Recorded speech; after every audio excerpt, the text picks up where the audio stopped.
एक फैमिली छुट्टियां मना के अपने घर वापस जा रही थी कि अचानक बॉर्डर पेट्रोल के पास पहुंचते ही कार में बैठे लड़के के मन में पुरानी याद फ्लैश हुई। उसकी हार्ट बीट तेज हो गई क्योंकि उसे लगा कि वो ये जगह पहले भी देख चुका है। जब वो सिर्फ 4 साल का था तब वो इस जगह से गुजरा था। उसे धुंधला धुंधला याद आया कि उस रात एक औरत ने उसे कसकर पकड़ा हुआ था। उसके हाथ में नाइफ भी था। फिर उस लड़के की नजर उसकी अडॉप्टिव माँ पर पड़ी। वो औरत खिड़की पर एक अजीब रिथम से उंगलियां टैप कर रही थी, बिल्कुल वैसे ही जैसे उसने कुछ साल पहले देखा था। वो ये देखकर घबरा गया। तभी बॉर्डर गार्ड ने उन्हें आगे जाने का इशारा किया और उसके बाद उस लड़के को रियलाइज हुआ कि वो 1 घंटे से घने जंगल से गुजर रहे थे। तब उस लड़के को याद आया कि वो ये जंगल से पहले भी गुजर चुका है। तभी उस लड़के के अडॉप्टिव फादर ने गर्दन खुजाई और उस लड़के ने देखा कि उसके डैड की उंगली पर पुराने दांतों का निशान था।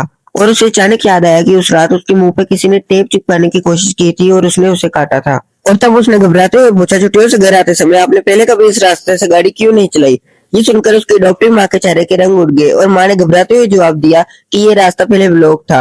और जब उनकी गाड़ी लाल रंग के गैरेज से गुजरी तो उस लड़के को एक और मेमोरी याद आई। और तभी उसने अपने अडॉप्टिव पेरेंट्स से पूछा, आप लोग उस वक्त क्या कर रहे थे जब आपने मुझे अडॉप्ट किया था? उसके फादर ने जवाब दिया, हम एजेंसी से घर आ रहे थे बेटा। और जबरदस्ती मुस्कुराते हुए बोले कि तुम ऐसा क्यों पूछ रहे हो? लड़का घबराते हुए बोला, क्योंकि मुझे याद है मैं 4 साल की उम्र में यहाँ से गुजरा था। ये सुनते ही उसकी मोम के हाथ कांपने लगे। वो घबरा के बोली, ये मुमकिन ही नहीं है, हम यहाँ पर पहली बार आए हैं। लेकिन उसी वक्त उसके डैड ने गाड़ी हाईवे से उतार कर एक कच्चे रास्ते पर मोड़ दी। तभी लड़के की नजर एक वुडन घर पर पड़ी, बिल्कुल वैसा ही जैसे उसने पुरानी यादों में देखा हो। गाड़ी उसके सामने जाकर रुक गई। लड़का धीरे से अपनी सीट से उठा और दोनों को घूरने लगा। उसकी आवाज कांप रही थी और वो बोला, आपने मुझे अडॉप्ट नहीं किया था, तुम लोगों ने मुझे किडनैप किया था। कार के अंदर सन्नाटा छा गया। दोनों उस लड़के को देखते रहे। फिर उसकी मोम धीरे से बोली, तुम हमारे बेटे हो, हमने तुम्हें अडॉप्ट किया है, ना कि किडनैप। तभी लड़का बिना पलक झपकाए बोला, अगर आपने मुझे अडॉप्ट किया है तो अडॉप्शन के पेपर्स दिखाओ। और फिर दोनों चुप हो गए जैसे उनके पास कोई जवाब ना हो।